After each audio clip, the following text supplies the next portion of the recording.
श्री गणेशाय नमः। श्री सरस्वती नमः।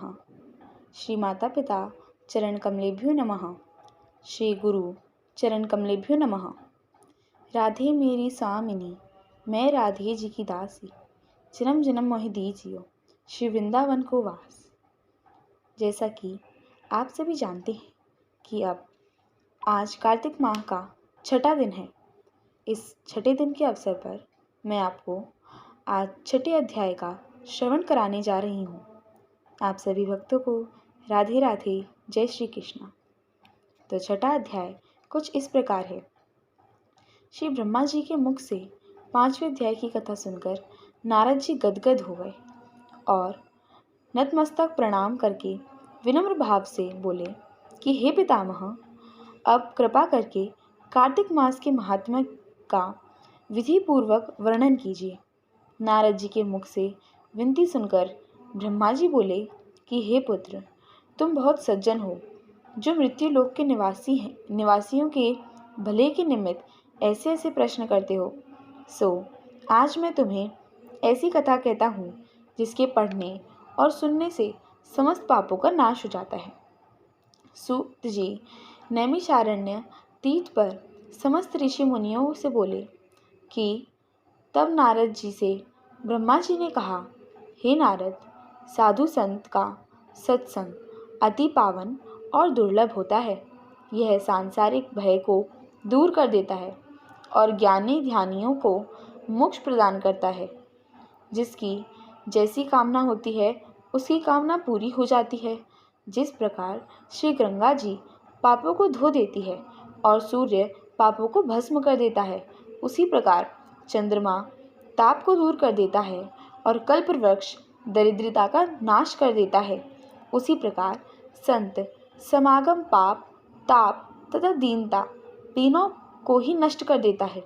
साधु समागम आधा यज्ञ भी मोक्ष प्रदान करने वाला होता है। इतनी बात सुनकर तमाम ऋषि और मुनियों ने कहा कि हे सूत जी, अब आप कृपा करके कार्तिक मास महात्म्य का इतिहास तथा प्रसंग सुनाने की कृपा कीजिए। तब सूत जी बोले कि हे ऋषियों, एक समय चंद्रबदनी एवं कमल के समान कमल नयनी श्री सत्यभामा ने मन ही मन में विचार किया कि मैं धन्य हूँ, जिसके पतिदेव स्वयं त्रिलोकीनाथ भगवान मधुसूदन हुए और वे 16,108 रानियों से बढ़कर ही उनसे प्रेम करते हैं। जिस कल्प वृक्ष की पृथ्वी पर वसने वाले प्राणी बात तक नहीं जानते, वह कल्प वृक्ष स्वयं मेरे पतिदेव ने मेरे आंगन में लगा दिया। ऐसा विचार कर सत्यभामा ने श्री कृष्ण भगवान से कहा, हे प्रभु, मैं आपसे एक बात पूछती हूँ, आप कृपा करके मेरी बात का उत्तर दीजिए। आशा है कि आप मेरे हित के लिए अवश्य उत्तर देने की कृपा करेंगे। सत्यभामा की बात सुनकर भगवान श्री कृष्ण चंद्र सत्यभामा का हाथ पकड़कर कल्प वृक्ष के नीचे ले गए और बातें छेड़कर बोले कि हे प्रिय, सब रानियों में मैं तुम्हें ही अति प्रिय समझता हूँ। हे सत्यभामे, मैंने तुम्हारे स्नेह के वश सुरराज इंद्र से विरोध करके यह कल्प वृक्ष स्वर्ग से लाकर तुम्हारे आंगन में लगा दिया। मैं तुम्हारे लिए न देने वाली अदेय वस्तु भी दे सकता हूँ और अकथ्य अर्थात न कही जाने वाली बात भी कह सकता हूँ। अब यदि तुम मुझसे गुप्त से गुप्त बात भी पूछोगी तो मैं तुम्हें वह भी बता दूंगा। भगवान श्री कृष्ण की बात सुनकर सत्यभामा गदगद हो गई और बोली कि हे स्वामी, यदि आप मुझसे इतने प्रसन्न हैं और मुझे इतना प्रेम करते हैं तो मुझे यह बताने की कृपा कीजिए कि मैंने पूर्व जन्म में ऐसा क्या शुभ कार्य किया था जिससे मुझे आपकी अर्धांगिनी बनने का सौभाग्य प्राप्त हुआ और गरुड़ पर बैठकर ब्रह्मलोक तथा इंद्रलोक में जाने आने का अधिकार आपके साथ में है। हे स्वामी, पूर्व जन्म में मैं कौन थी, किसकी कन्या थी, सो आप मुझे विस्तार पूर्वक सुनाने की कृपा कीजिए।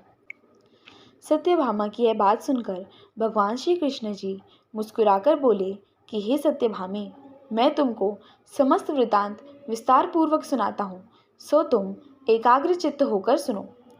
सतयुग के अंत में मायापुर नगर के अत्रि कुल में एक देवशर्मा नामक 4 वेदों और 6 शास्त्रों तथा 18 पुराणों का ज्ञाता ब्राह्मण रहता था।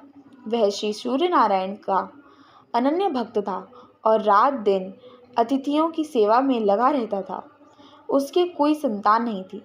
फिर बड़ी आयु में एक कन्या हुई जिसका नाम गुणवती रखा।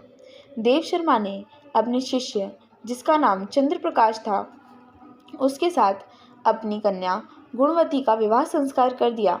चंद्र प्रकाश अपने ससुर की पिता समान सेवा करता था। एक दिन देवशर्मा अपने दामाद को साथ लेकर लकड़ियां काटने के लिए हिमालय के समीप चले गए। वन में इधर उधर फिरते हुए एक महाभयानक राक्षस देखा। उसको देखकर उन दोनों के हाथ पैर फूल गए और भागने में असमर्थ होने के कारण वे दोनों उस राक्षस के हाथ से मारे गए। परंतु उस क्षेत्र तथा अपनी भक्ति के प्रभाव के कारण वे मेरे वैकुंठ धाम में चले आए। जैसे मेघ द्वारा वर्षा हुआ जल सभी नदियों द्वारा समुद्र में प्रवेश कर देता है, ठीक उसी प्रकार गणेश, शिव, सूर्य, विष्णु, इनमें से किसी भी देवता की भक्ति उपासना करें वह हमको ही प्राप्त होता है। इसी से वह सूर्य भक्त हमारे दूतों के द्वारा विमान में बिठाकर हमारे लोक में पहुंचा दिए गए। इधर उन दोनों के मरने की खबर सुनकर गुणवती ने बहुत रुदन किया और रो रो कर तथा पुकार पुकार कर कहने लगी कि हे पिता और हे पतिदेव, अब तुम्हारे बिना निर्वाह कौन करेगा? अब मैं कैसे जीवित रह सकूंगी? हाय हाय, तुम मुझे किसके भरोसे छोड़कर चले गए? अब मेरा खान पान का प्रबंध कहाँ से होगा? हे तात, मेरा ठिकाना है। इस प्रकार गुणवती विलाप करती हुई पृथ्वी पर गिर मूर्छित हो गई और जब चेतना आई तो घर के सब सामान बेचकर उसने अपने पति और पिता की अंत्येष्टि क्रिया की। फिर संसार से वैराग्य लेकर मेरी भक्ति में तत्पर रहने लगी। इस प्रकार करते करते कार्तिक मास आ गया। तब वह विधि विधान से कार्तिक मास का व्रत उपवास करने लगी और साथ ही साथ एकादशी का व्रत भी करने लगी। यह दोनों ही व्रत भगवान को अति प्रिय हैं तथा मुक्ति और ऐश्वर्य प्रदान करने वाले हैं। हे प्रिय, कार्तिक मास में तुला के सूर्य में जो प्रातःकाल स्नान करे और जागरण तथा दीप दान करता है, उसके जन्म जन्मांतर के पातक नाश हो जाते हैं। जो मंदिर में प्रातःकाल झाड़ू तथा भगवान का पूजन करते हैं, वे जीवन मुक्त हो जाते हैं। जो तुलसी के वन